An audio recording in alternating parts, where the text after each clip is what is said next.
I think this is going to be a bit of an anticlimax after all the excitement of Sean's talk, but I just wanted to tell you a bit about the effect, I'm not used to speaking with a mic, about the effects on the family.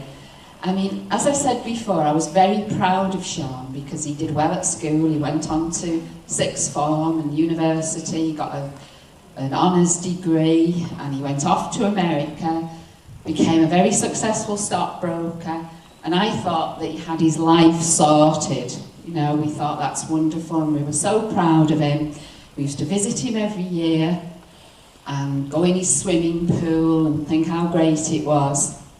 And we had no idea that he had become involved in drugs. And I was sat at home one day with Sean's sister, and we were watching Coronation Street, you know, having a cup of tea, watching Coronation Street, and the phone rang. And when I picked up the phone, it was Sean's aunt, my husband's sister. And she said to me, Sean's been arrested on serious drug charges. Well, can you imagine how I felt? You know, this son who'd been so successful, who I was so proud of. Can you imagine hearing that? It was like, I was in a total state of shock. And I turned to Karen and I said to my daughter, and I said, Sean's been arrested on serious drug charges. And we were both totally shocked. And then I was in such a state of shock that it didn't register. And I just carried on talking to Anne, his aunt, Sean's aunt, as though nothing had happened. And I said to her, oh, how are your children and how are you getting on? And it was unreal. Anyway, we put the phone down, and then I looked at Karen and we just both burst into tears.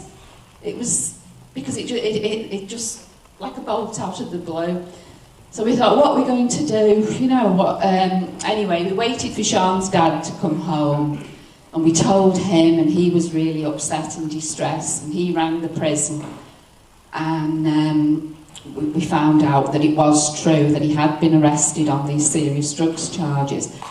Now, if you commit a crime, you deserve to be punished. I'm not here to whinge about that. You know, if you get involved in drugs and you go down that path, you do it knowingly, and Sean did it knowingly, so you do deserve to be punished. And I want you all to think about that. If you're starting to think about taking drugs, or you know people who are taking drugs, think about your parents, think about your family, your friends, and the effect that seeing that happen to somebody has.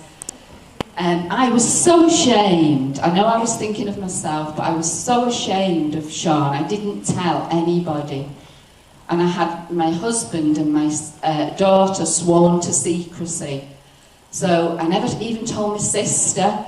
I didn't tell anybody at work. And I was a teacher. I'm retired now. But I never told any of my colleagues at work. So I kept it all. And I taught psychology. So I should have known better, really, shouldn't I, than keeping it all inside me. So I kept it all to myself, and I carried on pretending there was nothing wrong, but everybody at work knew there was something wrong with me, but they didn't know what. They never imagined what it would be, because we're just an ordinary family, you know, just like anybody else, just an ordinary family, and you just don't think that something like that's going to happen to you. Prison and drugs, it's somebody else's business, it's not ours. Anyway, one day at work, as Sean said before, I just freaked out. I used to teach ESOL as well, and I had some, that's English for speakers of other language, and there were some students in the room, and I just started running around the room, screaming, they all know, like a lunatic. Everyone thought I'd gone mad. If you can imagine me running around the classroom shouting, they all know. Anyway, I just broke down then. It just all came out. So I had to tell my boss and tell everybody what had gone on. And they said to me, oh, you know, how on earth did you keep all this to yourself? Anyway, I had a breakdown then, and I had to go to the doctors, and I'm starting to get upset now. excuse me. And I've been on and off antidepressants ever since. Because if you can imagine what it's like getting letters from your son. And you know when he told you before about how hot it was in Phoenix? Well, he'd sweat and he'd be writing the letters and the sweat would be dripping off him onto the paper. And when I'd get the letters, the paper was, you know, crinkly, as though it'd been wet, you know, where he'd been sweating. So he was writing home telling us all these awful things.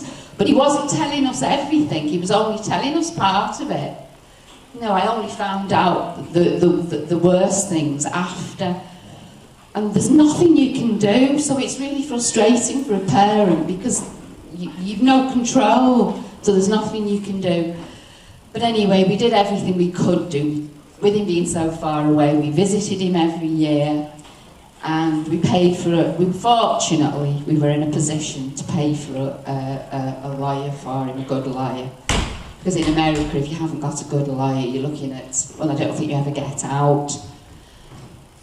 So, and it was very difficult going to visit him because when I'd be sat on the plane and I'd have flashbacks to visiting him when he was, sorry, when he was in this lovely house.